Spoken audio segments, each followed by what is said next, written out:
ಈ ಮೈಗ್ರೇನ್ ಅನ್ನೋದು ಈ ತಲೆನೋವು ಕಾಮನ್ ಆಗಿ ಬರ್ತಕ್ಕಂಥ ತಲೆನೋವು. ಯಾಕಂದರೆ ಸಾಕಷ್ಟು ಜನಕ್ಕೆ ನೋಡಿರ್ತೀವಿ, ಒಂದು ಸ್ವಲ್ಪ ಅರ್ಧ ತಲೆನೋವು ಬರೋದು ಅಥವಾ ಪೂರಾ ತಲೆನೋವು ಬರೋದು, ಅಥವಾ ತಲೆನೋವು ಬಂದರೆ ಅದು ನೆಕ್ಸ್ಟ್ ಟ್ಯಾಬ್ಲೆಟ್ ತಗೊಳ್ಳೋವರೆಗೂ ಕೆಲವರಿಗೆ ಹೋಗೋದಿಲ್ಲ. ಹೀಗೆ ಹಲವಾರು ಥರದಲ್ಲಿ ಈ ತಲೆನೋವು ಕಾಣಿಸ್ಕೊಳ್ಳುತ್ತೆ. ಈ ಮೈಗ್ರೇನ್ಗೆ ಕ್ಯೂರ್ ಇಲ್ಲ. ಹಾಗಾಗಿ ಸಾಕಷ್ಟು ಜನ ಈ ಮೈಗ್ರೇನ್ ಬಂದಾಗ ಹೆದರೋದು ಕೂಡ ಉಂಟು.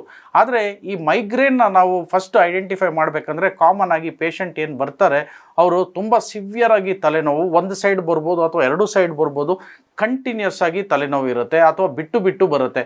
ಇನ್ನು ಈ ಮೈಗ್ರೇನ್ ಇರತಕ್ಕಂಥವ್ರಲ್ಲಿ ಏನಾಗುತ್ತೆ, ಬಿಸಿಲಿಗೆ ಹೋದರೆ ಅವರು ಕಣ್ಣು ಬಿಡೋದಕ್ಕಾಗಲ್ಲ, ತಲೆನೋವು ಇನ್ನೂ ಜಾಸ್ತಿ ಆಗುತ್ತೆ, ಹಾಗೆ ವಾಂತಿ ಬರುವಂಥ ಚಾನ್ಸಸ್ ಕೂಡ ಇರುತ್ತೆ.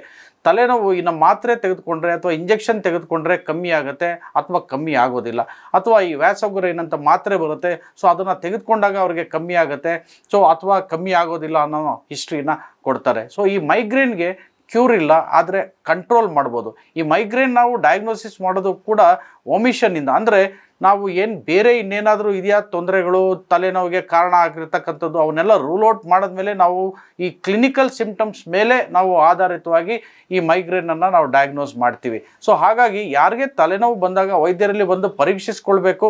ಕ್ಲಿನಿಕಲ್ ಸಿಂಪ್ಟಮ್ಸ್ ಆ್ಯಂಡ್ ಸೈನ್ಸ್ನ ನಾವು ನೋಡಿ, ಹಾಗೆ ಒಂದು CT ಸ್ಕ್ಯಾನನ್ನು ಮಾಡಿಸಿ ಬೇರೆ ಗಡ್ಡೆಗಳಾಗಲಿ ಅಥವಾ ಬೇರೆ ಇನ್ನೇನೂ ತೊಂದರೆ ಇಲ್ಲ ಅಂತ ಕನ್ಫರ್ಮ್ ಆದಮೇಲೆ ನಾವು ಈ ಮೈಗ್ರೇನನ್ನು ಡಯಾಗ್ನೋಸ್ ಮಾಡ್ತೀವಿ.